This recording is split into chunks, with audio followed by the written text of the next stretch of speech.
Nous sommes dans une série de prédications sur le thème de disciples.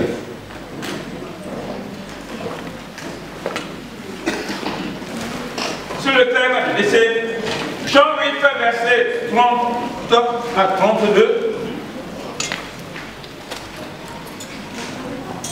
Jean 8, versets 30 à 32.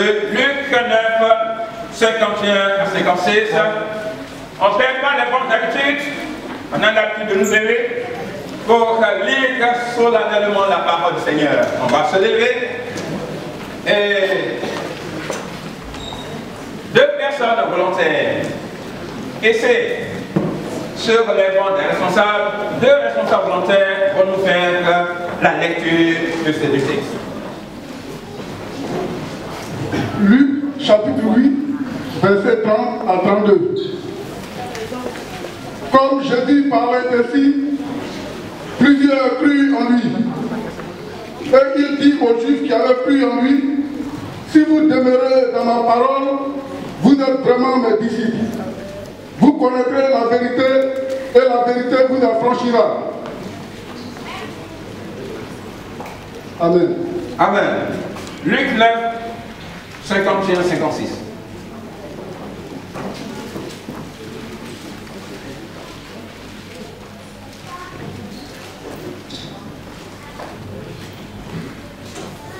Luc 9, 51 à 56. Lorsque le temps où il devrait être enlevé du monde approcha, Jésus prit la résolution de se rendre à Jérusalem. Il envoya devant lui des messagers qui se mirent en route et entrèrent dans un bouge des Samaritains pour lui préparer un logement. Mais on ne le reçut pas parce qu'il se dirigeait sur Jérusalem.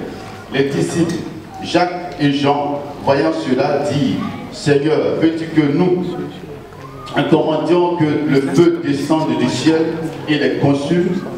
Jésus se retourna vers eux et leur réprimanda, disant, vous ne savez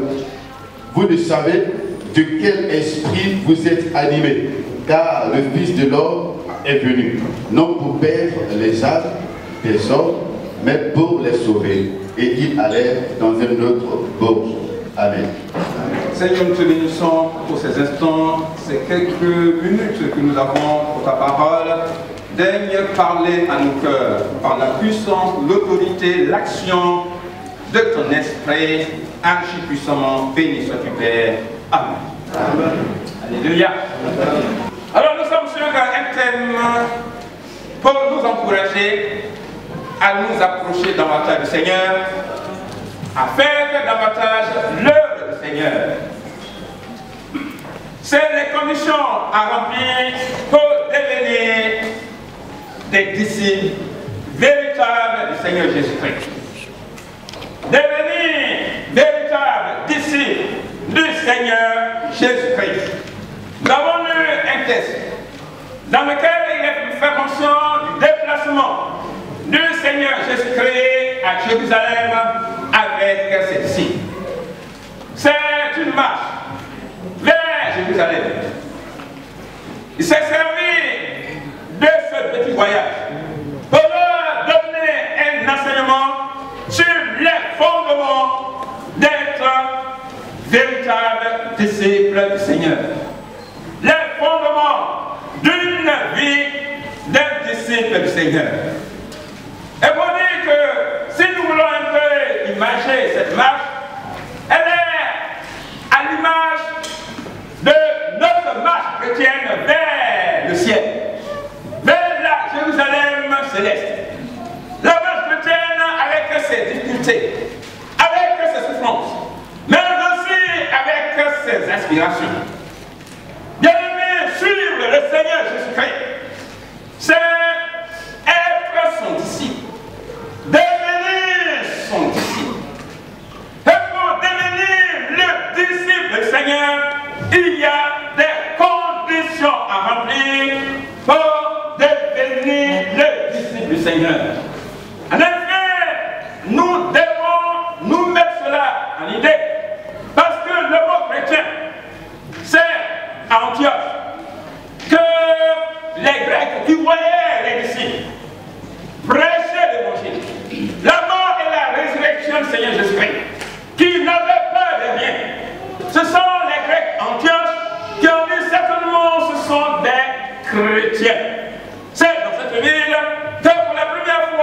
qu'ils ont été appelés chrétiens. Sinon, pour nous, qui suivons le Seigneur, le terme, le bon terme qu'il faut, c'est disciples du Seigneur Jésus-Christ. Amen. Alors, dimanche dernier, nous avons vu quelques conditions. Pour dire que pour devenir vrai disciple du Seigneur, il faut comprendre, bien comprendre et appliquer la définition de ce qu'est le mot disciple. Sachant que le disciple, c'est celui-là qui suit.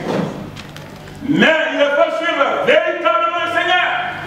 Parce que quand il était sur la terre et qu'il opérait des miracles, c'était une foule, grande foule qui le suivait. Une foule de 5 000, de 10 000, de 15 000 personnes qui le suivaient.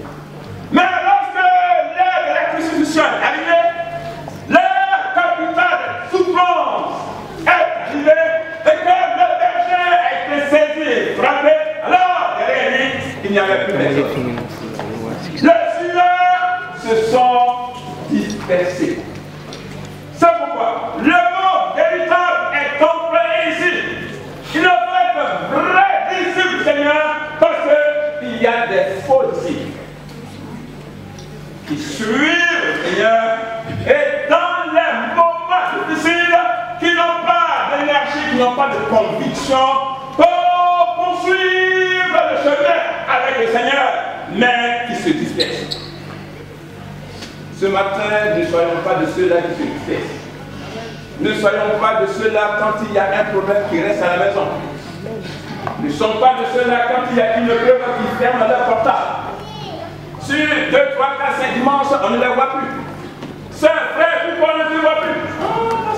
Parce que ça ne va pas. Alors, es-tu là, vrai disciple du Seigneur, ou bien un faux disciple du Seigneur? Les vrais disciples du Seigneur le suivent, quelles que soient les épreuves. Ils ont les yeux rivés sur la Jérusalem céleste.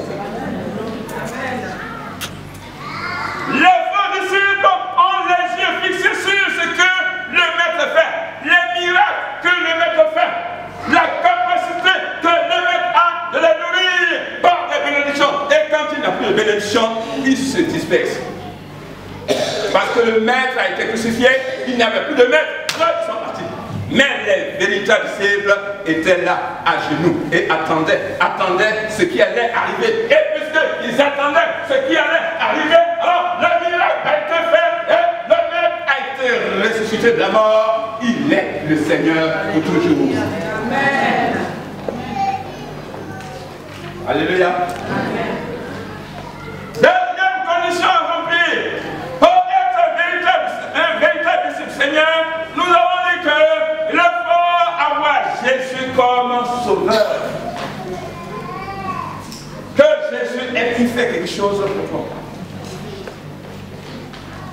Le véritable disciple du Seigneur qui est sauvé par son Maître, alors il le reçoit dans son cœur, il le croit en lui comme son sauveur et il le fait pénétrer dans son cœur et lui donne le trône de son cœur.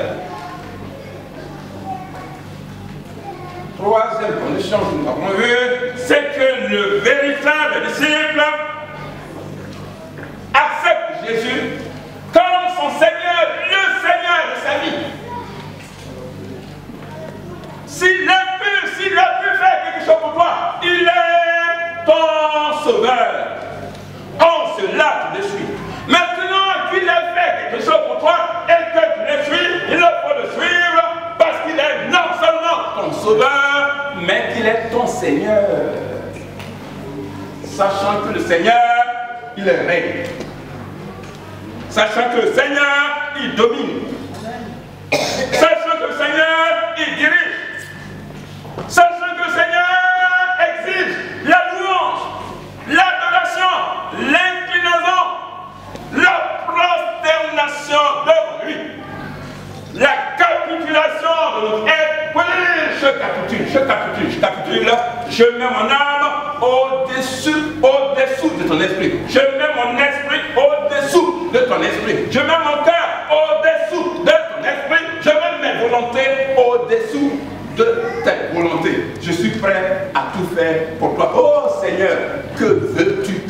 fasse. Alléluia. Alléluia. Que veux-tu que je fasse? Plus maintenant question de ma volonté. Ce n'est plus moi qui règne, mais c'est toi maintenant qui règne dans ma vie. Je n'ai plus ma volonté. Je te donne toutes mes volontés. Et si je vis que aucun fait tes volontés. Le problème des chrétiens, c'est qu'ils veulent faire leur propre volonté. On ne suit pas comme ça le Seigneur Jésus-Christ. Si tu veux suivre le Seigneur Jésus-Christ, laisse de côté tes volontés et suis les volontés de ton Seigneur seul. Qu'il règne sur ta vie. La volonté du Seigneur est contraire à notre volonté. Que ta volonté soit vaincue ce matin et que la volonté de Dieu règne sur ta vie. Amen. Quatrième condition à voir ce matin, c'est la nouvelle. Il faut avoir de l'humilité pour être un vrai disciple du Seigneur. Avoir de l'humilité pour être un vrai disciple du Seigneur. Un vrai disciple humble. Un vrai disciple du Seigneur, il est humble. Il faut afficher. Voilà, il est humble. Il n'accepte pas être servi. Mais il est un serviteur des autres. Quand on est bien-aimé, humble, disciple Seigneur, on n'accepte pas être servi, mais on est le serviteur des autres. Un disciple humble, il n'exige pas de respect, mais travaille au respect des autres. Un vrai disciple Seigneur ne demande pas à être honoré, mais travaille pour que les autres puissent être honorés. Un vrai disciple Seigneur, il n'exige pas la valorisation, mais travaille à la valorisation des autres. Il faut que les autres soient valorisés. Il faut que les autres soient respectés. Il faut que les autres soient honorés. Il faut que les autres soient servis. Mais moi, je n'apparais pas pour être servi. Je n'apparais pas pour être respecté. Je n'apparais pas pour être honoré. Toute mon existence, c'est pour l'élévation des autres. C'est cela un disciple qui est humble. Et c'est à cette condition d'humilité que la porte du ciel nous est ouverte. Et cela, c'est à l'exemple du Seigneur Jésus. Marc 10, verset 45, car le Fils de l'homme est venu, non pour être servi, mais pour servir et donner sa vie comme une rançon de plusieurs. Le Seigneur, il ne nous demande rien que lui-même, il n'est fait à l'avance. S'il nous demande de l'humilité, c'est qu'il est passé par la porte de l'humilité. Il a donné l'exemple de l'humilité. Alors celui qui dit cette parole, car le Fils de l'homme est venu, non pour être servi, non pour être honoré, non pour être respecté, mais il est venu pour donner sa vie, pour que les autres soient sauvés, les autres soient élevés, les autres soient honorés, les autres soient acclamés. Et lui, il accepte le mépris, il accepte la honte, il accepte comme une rose qui est rejetée par nos pieds. Amen. Est-ce que nous comprenons vraiment le sens de la chanson que nous chantons? C'est pas pour rien que ce chant a été choisi.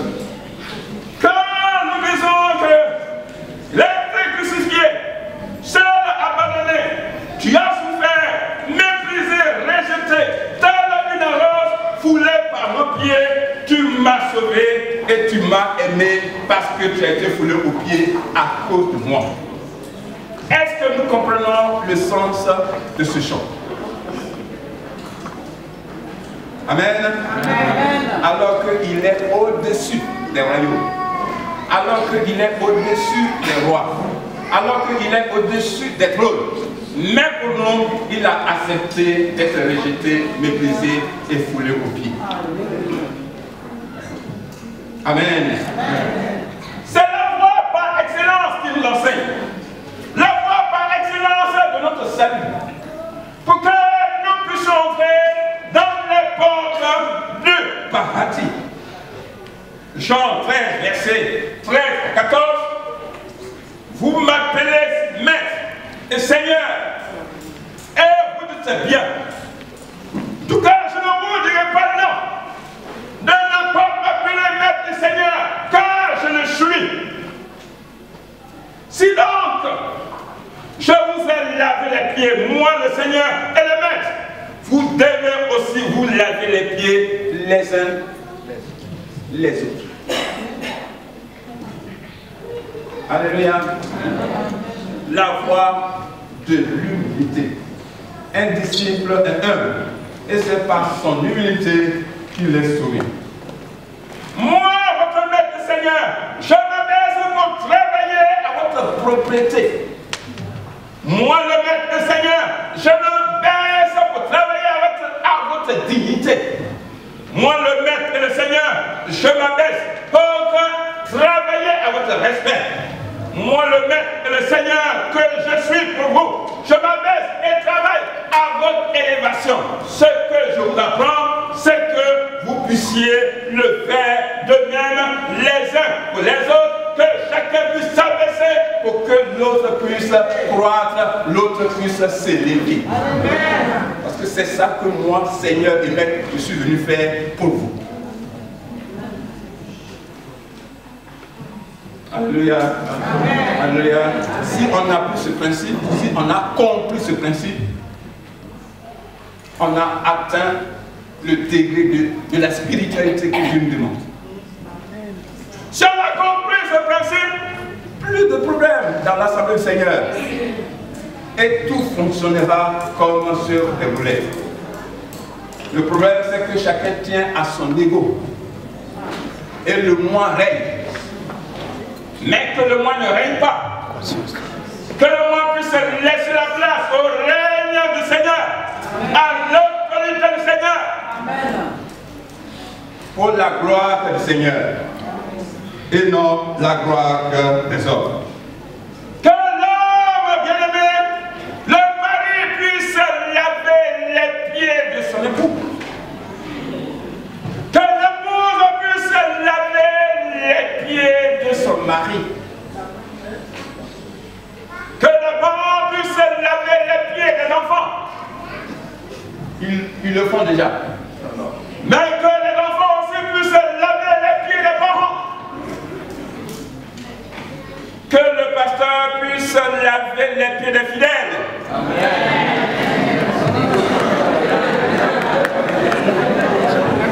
Mais que les fidèles puissent aussi laver les pieds du pasteur. Que les responsables puissent laver les pieds des chrétiens. Mais que les chrétiens puissent aussi laver aussi les pieds des responsables. Alléluia. Et qu'on puisse ainsi travailler à la valorisation des autres. Ne vous rabaissez pas. Ne rabaissez pas les autres pour que vous puissiez aimer. Mais rabaissez-vous pour que les autres puissent s'élever. Alléluia. C'est la bonne parole que le Seigneur nous adresse ce matin. Un disciple humble, bien-aimé, connaît l'origine du péché d'orgueil. Et fais attention à ce péché d'orgueil. Donc si tu es humble, c'est que tu sais ce qu'est l'orgueil. Et que tu sais comment l'orgueil est né. Et puisque tu sais comment l'orgueil est né dans ta marche quotidienne, alors tu fais attention. Bien-aimé, l'orgueil est né, Isaïe 14, verset 1 à 14, Ézéchiel 28, verset 14, 16 et 17.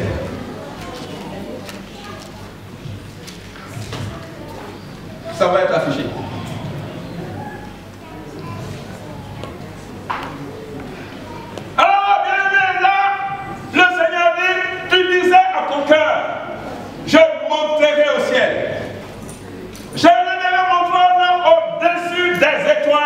Dieu. Je serai semblable au Très-Haut.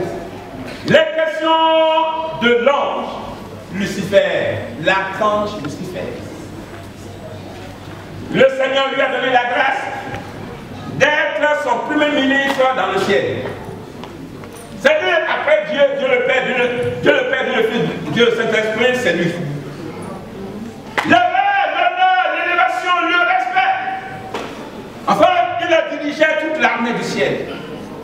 Puisqu'il a dirigé toute l'armée du ciel, alors quelque chose est monté dans son cœur, dans son esprit. Il dit, merci, tout cela me respecte. Et que après Dieu, c'est moi. Ben, il faut maintenant que je travaille à m'asseoir à la place de Dieu. Aïe. Aïe. Aïe. Ça veut dire que la première rébellion est née, pas sur la terre, mais est née au ciel. Le premier putschiste est né non sur la terre, mais dans le ciel. Le premier coup d'État est né non sur la terre, mais est né au ciel. Le premier ministre qui veut balayer le Seigneur pour s'asseoir au trône du Seigneur. Alors, puisqu'il a été nommé, le Seigneur aussi l'a dénommé. Alléluia. Quand tu as le pouvoir de nommer, tu as le pouvoir de dénommer. Quand tu as le pouvoir d'élever, alors tu as le pouvoir de rabaisser. Alors, puisque le Seigneur a eu en main, il a l'autorité, la puissance, la toute autorité de nommer, alors il a dénommé, et alors de l'archange, de l'ange, il est devenu le diable. Ça veut dire que l'orgueil transforme l'ange au diable, en diable.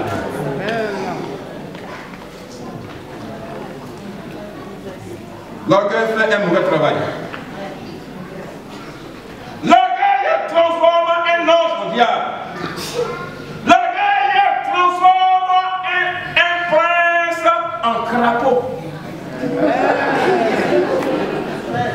L'orgueil transforme une place honorable en une place de déshonneur. Amen. Alléluia. Un disciple humble ne cherche pas à se mettre en avant, mais met les autres en avant. Un disciple humble ne cherche pas ses propres intérêts, mais cherche les intérêts des autres. Philippiens 2, verset 4.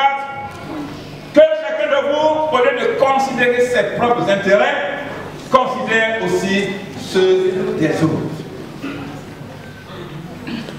Un disciple humble ne fait pas les œuvres pour être vu par les autres.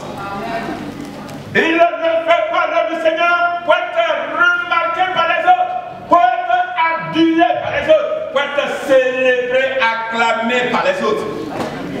Mais quand il le fait, l'œuvre du Seigneur, alors il s'efface. Et il est dit que la gloire revient à Dieu. Alléluia. Que la gloire revienne à Dieu. Dans la maison du Seigneur, on aime l'acclamation. On aime être acclamé à Dieu. Mais si on ne t'a pas dit merci, tu as déjà le merci du Seigneur. Si on ne t'a pas acclamé, tu as déjà l'acclamation du Seigneur. Si on ne t'a pas applaudi, tu as déjà l'applaudissement du Seigneur. Si on ne t'a pas récompensé, ta récompense est gardée pour le Seigneur. Mais là, nous faisons l'effort de vous encourager. Parce que la personne qui travaille, il faut l'encourager. Et donc, on vous encourage. Et travailler avec énergie, avec persévérance, avec fidélité à l'œuvre du Seigneur. Car la récompense sera grande dans les cieux.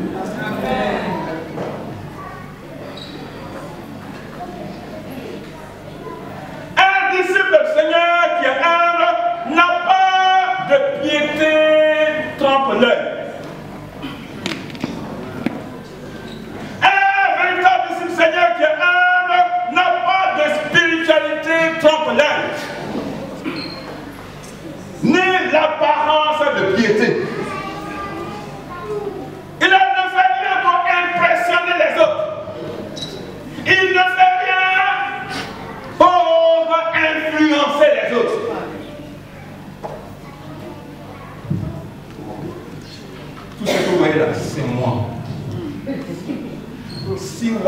chaque dimanche on présente les nouvelles armes, c'est moi qui les donne.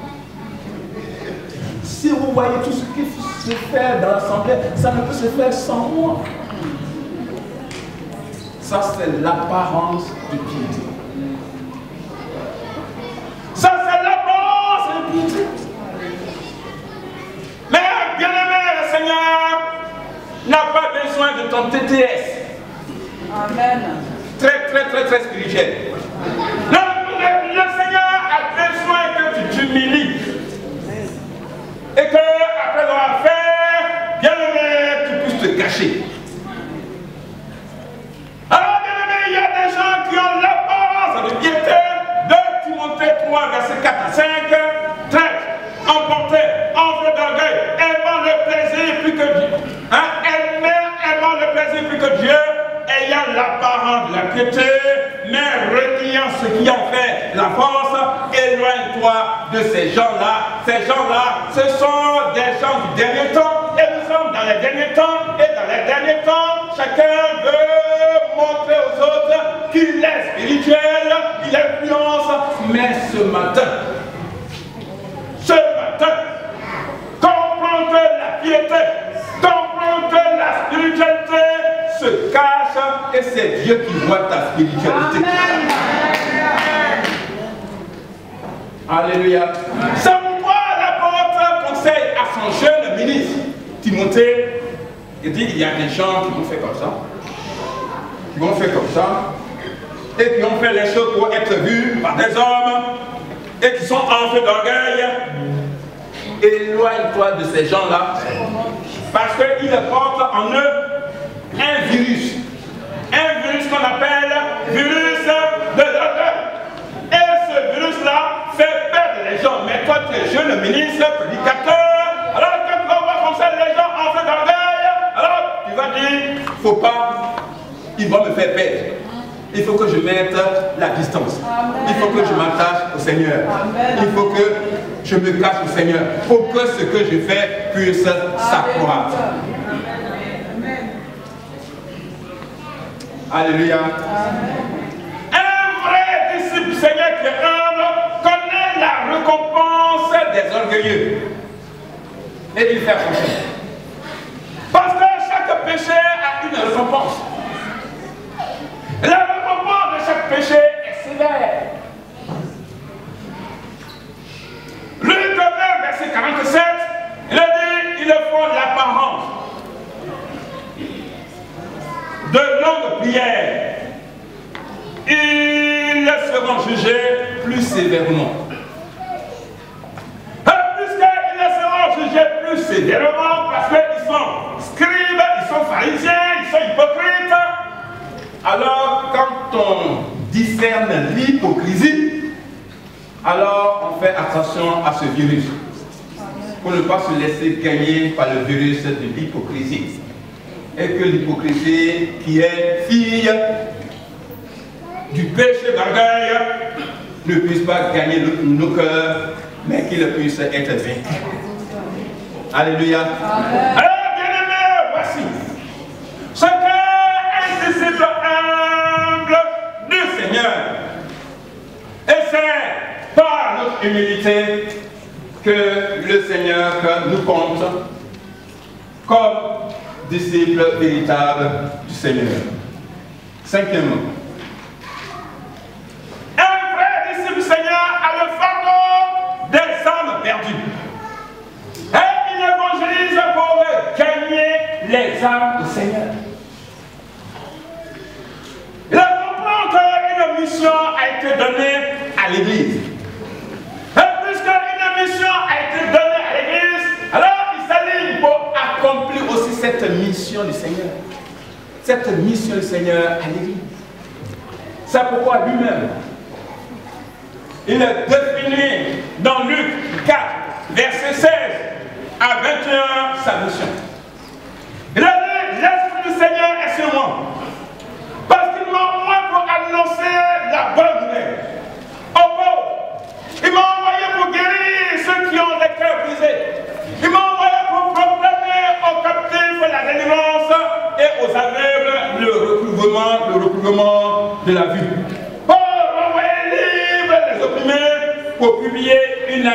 de grâce et de paix du Seigneur. Car l'Esprit du Seigneur est sur moi, et voici le programme de la mission qu'il m'a donnée. Et nous qui sommes ses disciples l'ont suivi dans cette mission. Et quand il a fait cette mission, il trouve une personne devant lui, il dit toi, suis-moi. Il trouve Lévi Matthieu, il a dit toi, suis-moi. Il trouve Pierre qui est en train de pécher, il a dit suis-moi, tu seras pour moi un pécheur des hommes. Il a se montré à ses disciples comme étant le témoin fidèle de son Père. Il est venu témoigner la puissance de son Père.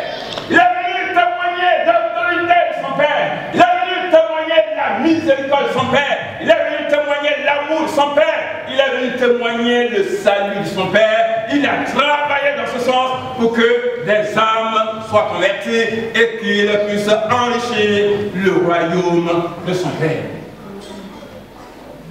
Alléluia. Alléluia. C'est pourquoi nous devons être des gagneurs des âmes. Si le Christ a gagné des âmes, bien-aimés, soyons des gagneurs des âmes.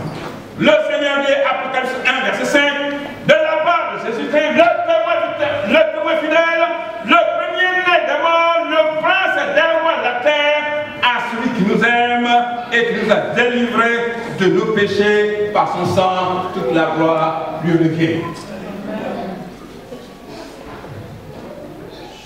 Tout pouvoir m'a été donné dans le ciel, sur la terre. Allez par tout le monde et faites des disciples, les baptisant au nom du Père, du Fils et du Saint-Esprit. Enseignez-leur tout ce que je vous ai prescrit et je serai avec vous tous les jours de votre vie. Telle est la mission qu'il nous a donnée. Mais une mission sans puissance. Il nous a donné la puissance. Et la puissance qu'il nous a donnée pour que la mission puisse s'accomplir, c'est la puissance du Saint-Esprit du Dieu vivant. Alléluia. Alors c'est pourquoi, bien aimé, la parole de nous dit dans Actes 1, verset 8, mais vous recevrez une puissance. Le Saint-Esprit surviendra sur vous et vous serez mes témoins à Jérusalem, dans la Judée, dans la Samarie et jusqu'aux extrémités de la terre. Amen. La vie du disciple est une vie qui est recommandée, est une vie qui est demandée, est une vie qui est exigée. Et puisque le Seigneur nous exige une telle vie, une vie d'humilité, une vie du salut, comme sauveur du monde, le Seigneur comme sauveur du monde, une vie du salut, et le Seigneur qui devient notre Seigneur, une vie du salut qui débouche sur la transformation de notre caractère en humilité, une vie de disciple qui est une vie de témoignage. Le Seigneur a témoigné, bien aimé, témoignons aussi. C'est pourquoi ces flyers vous sont donnés, pour que nous puissions inviter les âmes. Dimanche prochain, c'est l'activité du groupe musical, c'est le gospel. Nous voulons qu'ils écoutent non seulement les chants, mais la prédication de l'évangile pour que des âmes soient sauvées. Travaillons et le Seigneur bénira notre travail. Amen. Dieu nous bénisse.